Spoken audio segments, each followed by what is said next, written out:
Now, after knowing the different types of micropipettes, the range it covers, and how to correctly set it for usage, let's move on to actually use it to pipette liquids.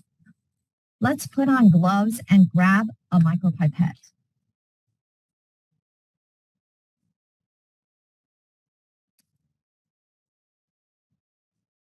Now, the correct way to hold a micropipette is to hold the 4 fingers pointing with the direction of the lip on top.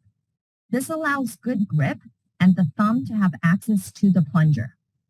Next, let's go over 3 things you should never do while pipetting. 1, never pipette without a tip on. So look on your lab bench for tip boxes that contains clean, sterile tips. These are tip boxes. Inside are tips. To use a micropipette for measuring liquid, you should have a disposable tip on it. Never use micropipette without a tip on. To find the correct tip size for P20 and P200s, you should use this one, the smaller tip. Open the tip box, hold the micropipette, and then make sure that you grab a tip tightly. You want the seal to be tight. For P1000, you should grab the bigger tip. Again, open the tip box, secure the tip, and close the lid. We want to keep the tips inside sterile and clean. Now, number 2 is never to dial the pipette outside of its range. You will break the pipette if you do. So remember, never go beyond 100 for P1000. Remember, 100 is 1000 for P1000. Never go beyond that.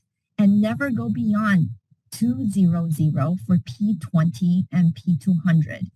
If needed, you can try and use several times to pipette. So if you need to measure 1,500 microliter, then you should try and do 1,000 first, then 500. Number 3, never invert micropipette with liquid in the tip. So if you have liquid and you're trying to transfer it, it might be tempting that you think the liquid might drip. To invert, please don't, because the liquid will drain into the pipette and actually damage the pipette. So that's number 3, never invert the micropipette with liquid inside the tip. Okay, let's talk about 3 things you always want to do. You always want to pipette and have sample at the eye level. So you want to see it go into your tube. So let's pretend I'm going to pipette in. I want to look at it, and I want to make sure that the liquid goes in, it's at eye level, and that everything is inside. So that's the first thing. The second thing to always do is when you extract liquid, you're always going to press to the first stop. So please hold a micropipette in your hand right now. And then with the thumb, press down on the plunger. And I want you to feel that there is 2 stops. 1, 2. You feel the second stop? Try again. 1, 2. I'm going to show you on here. 1, 2. So you're going to feel a resistance, and then you can press more. There's 2 stops. So again, you're going to pipette with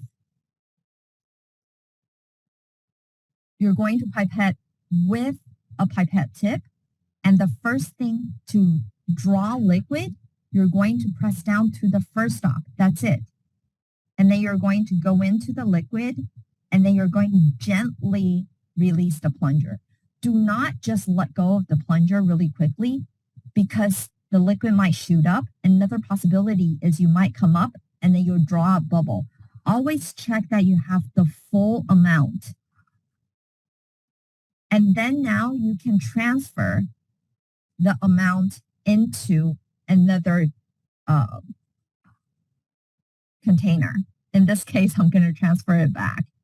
Now, with the third thing, it's always press to the second stop to expel the liquid out of the micropipette. This is so you fully expel all liquid, even the little tiny bit that is at the end. So I'm going to expel to the first stop. And then you're going to see a lot of times there's going to be residual liquid. And then you're going to press down hard. And then now you're going to expel the second part.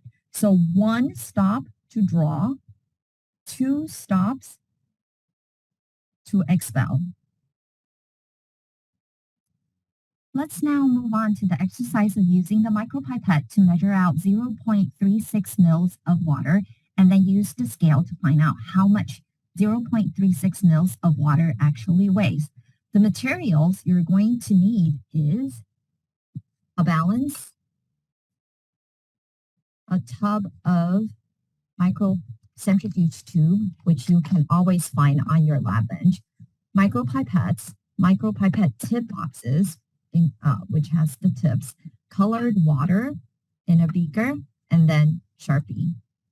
Okay, so we'll start from the top. Make sure the balance is level. So remember, double check that the air bubble is centered, making sure that the balance is actually level. Number 2, then take a microcentrifuge tube from the tub on the bench and label it with your name. Okay. You can label it on the side.